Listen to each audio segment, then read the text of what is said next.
Iniimbestigahan na ng mga otoridad ang nangyaring pagpatay dito sa isang national athlete at the gold medalist sa nakalipas na SEA Games na si Mervin Guarte. Si Guarte, mga kabombo, ay pinaslang habang ito ay natutulog kanina lamang dyan sa Calapan City, Oriental Mindoro. Ang 33 anyos na multi-medalist at miyembro ng Philippine Air Force ay pinaniniwalaang inatake ng salarin habang ito ay natutulog sa kanilang bahay ng isang opisyal ho ng barangay at hindi nakilala yung suspect doon sa naturang pangyayari na pumasok umano sa bahay nito at sinaksak itong si Guarte sa kanyang dibdib bago pa man tumakas. Base na rin sa inisyal ng mga investigasyon na isinagawa ng Philippine National Police dyan sa area ng Southern Tagalog. Kinundi na naman ni Oriental Mindoro Governor Hermelito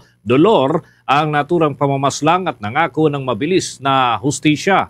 Nagpaabot na rin ng pakikiramay ang Philippine Sports Commission sa biglang pagkasawi ng SEA Games gold medalist na si Guarte at inaasahan ang paglalabas ng mga impormasyon hinggil sa naturang insidente ng Philippine National Police sa lalong madaling panahon.